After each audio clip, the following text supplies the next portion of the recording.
sọ wípé tí a bá rí nǹkan kan ká má sọ wípé kò kàn wá, torí tó máa bá etí tó bá bá imú a gbọ́dọ̀ sọ wípé kò kàn wá. Tó bá jẹ́ wípé ilé ibi tí wọ́n ti rí ibi tí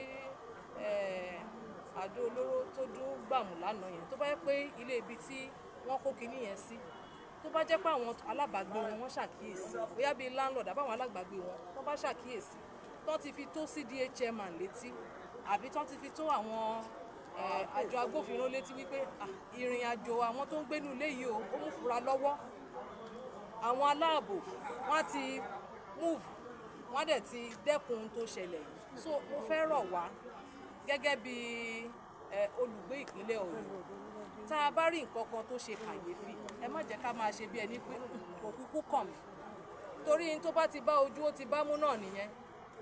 Ìṣẹ̀lẹ̀ lábí tó ṣẹlẹ̀ lánàá àti látòrí gómìnà lórí gbogbo àwọn ìgbìmọ̀ ìṣàkóso Ọ̀yọ́ state, kò sẹ́nì kankan nu wa tó sùn ibi láwà tí bí almost around 12 midnight lánàá. Ó ṣe ní láàánú wípé àwọn ẹ̀mí kan bá ìṣẹ̀lẹ̀ ibi yìí lọ, ṣùgbọ́n Ọlọ́run ní jẹ́ ká rí irú ẹ̀ mọ́. Ṣùgbọ́n ju gbogbo ẹ̀ lọ, mo fẹ́ pàrọwà fáwọn èèyàn wa, tá a bá ti rí ìrìn àjò kankan nípa láti ọ̀dọ̀ àwọn alábàágbé wa tá a rí pé ó mú fura lọ́wọ́, ẹ jẹ́ ká má waste time láti pariwo síta, nítorí wípé tó bá ti bá ojú òun láti bá ẹmu nù, ṣùgbọ́n Ọlọ́run ní jẹ́ ká rí irú ẹ̀ mọ́. Àmín. Nínú ọ̀rọ̀ yín lẹ́ẹ̀kan sọ wípé kápá àwọn ará àdúgbò bá ti fi ààfin tóni fúnjọba lórí àdó olóró tó bú, ẹ sọ pàdó olóró, ṣé a ti lè fìdí ẹ̀ múlẹ̀ pàdó olóró ló bú àbí ohun èlò tí àwọn tí wọ́n ń wakùsà tí wọ́n máa ń lò? In tó ṣẹlẹ̀ ni wípé ṣe mọ̀ pé àwọn agbófinró, àwọn àjọ agbófinró wọ́n sì ń ṣe iṣẹ́ ọ̀tẹlẹ̀múyẹ́ lọ́wọ́, ṣùgbọ́n in tá a kàn rí ni pé káàkiri ó tó bí locations at least bí almost 15 táwọn èèyàn ti pè wípé àwọn gbọ́ ìdúgbàmù. So kò sẹ́ni tó lè fìdí ẹ̀ lọ́lẹ̀ wípé àdó olóró ni, ṣùgbọ́n a ṣáà mọ̀ pé ohun ìdúgbàmù ló ṣe iṣẹ́ láabi àná. Kókó tí mò ń sọ ń bẹ̀ ni wípé kì í ṣe àwọn àǹjọ̀nú ohun olóró yìí, kì í ṣe àwọn àǹjọ̀nú ló kó wá síbẹ̀.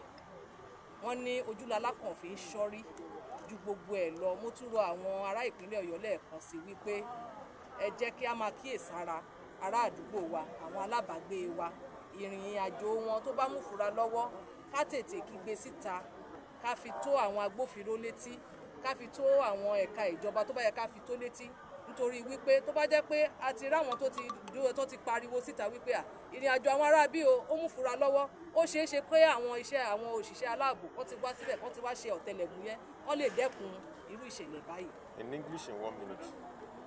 Well, yesterday night around close to around 8 p.m. we were at a particular location in UI when we felt tremors. And we had an interchange between ourselves, and some of the commissioners who were together said it sounded like a burst tire. I told them that this is not, somebody said it sounded like an earthquake. I said this is neither an earthquake, but we cannot establish exactly the cause. But the most important thing for me, we were here till around 12 midnight yesterday before we left. But the issue that gives me most concern as a mother, as a law-abiding citizen of the state, is that this just goes to underscore the admonishment of His Excellency Governor Seyi Makinde and the leadership of the security architecture in the state.